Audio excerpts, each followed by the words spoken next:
There are some important things that I want you to know. What I'm going to share with you, a lot of the stuff you already know. You've heard it lots of times. We've all heard it. And we just never put everything together. So none of this is my information. I don't own it. It's something that the world needs. And I'm not selling this information. I am thinking of writing a book, and I may sell that. But really, this video is going to tell you everything that you need to know. Where do we begin? I'll tell you the system and the brief overview of it. It's pretty simple. Actually, it's really simple. The hard part is just sticking with it. What we do is we have a goal. Whatever it is, I can't tell you what your goal is. If I did that, that would make me a cult leader. This is for you to figure out on your own. But I'm going to teach you how to figure it out on your own. First, we come up with our American dream. What is it? Do you want a White House, white picket fence, wife, 2 kids, dog? Could be it. What kind of job do you want? What do you want to do? And this is all basic stuff. I mean, this is all what we have to figure out anyway. We just kind of fumble in through life where the opportunities are and just roll with the flow. That's not good. That's not how you find happiness. That's how you find mediocrity. And I don't want you to find mediocrity. I want you to find happiness. Like real, verifiable. Did you know that being happy makes you cry? I always thought that was just somebody that was overly emotional. When I actually accomplished my goal, I finally got the house in Vegas and I had the money rolling in from my products. I was sad. Like I felt sad. And I didn't know why. I couldn't figure it out. And I just started crying. I knew I had to cry.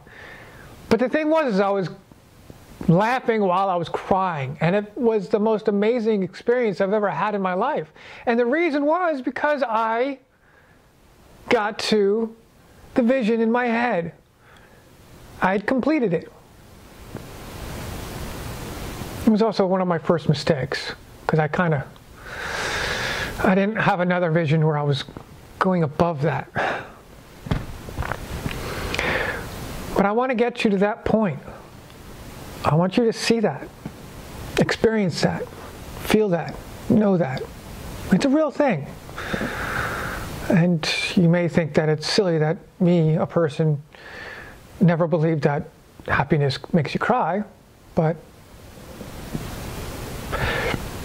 it's real. So the first thing we do is we find a goal. And if you don't know what the goal is, congratulations, you have your first goal. And the great thing about a goal is that while we're trying and failing to understand something, we learn nuggets of information along the way. It's the whole point of failure is learning new information. That's it. I mean, you can think failing is bad. Failing is awful. Nobody wants to experience being wrong. And they want to quit. They want to quit when something gets hard. They want to quit when you just can't quit. I mean, if President Trump quit because Mueller started his investigation, where would we be today? Things got hard for POTUS, and he just kept going. And we are ever more thankful for him for doing that. Because now, things are changing. So the first goal is to figure out what your goal is.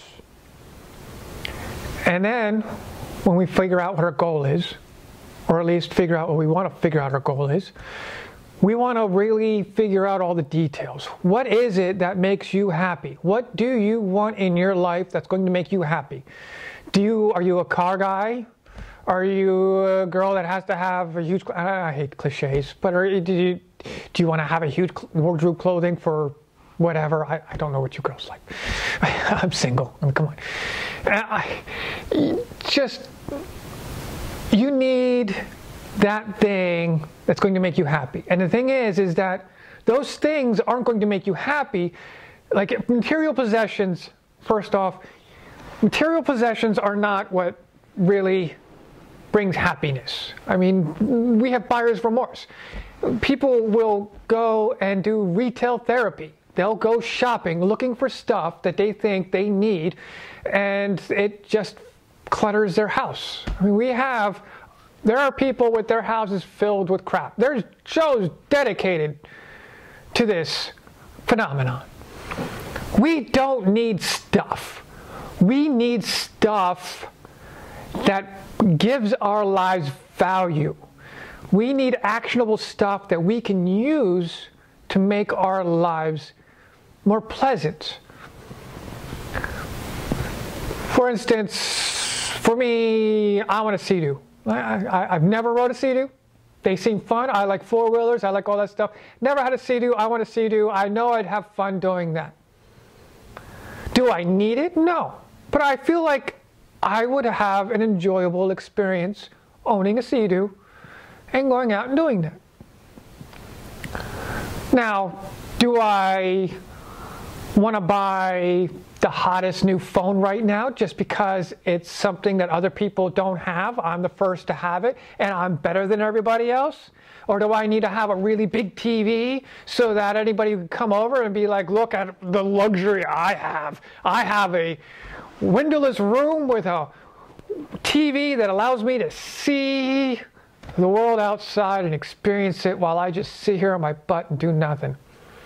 I mean, hey, if that's what you want, I mean, more power to you. Life is about living experiences. Life is about enjoying it.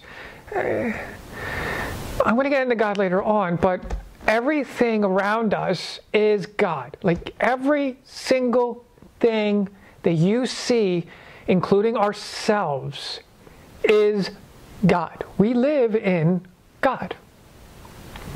Not the answer you wanted. In fact, it's going to be really hard for you to believe it. But if you listen to what I'm saying, you'll get to a point way down the road. Don't think that it's going to happen overnight. You'll see that I'm right. So we want to have things that we want that make our lives good. So the size of our house is for the size of our family. The size, and that size of the house dictates the size of our income that we need.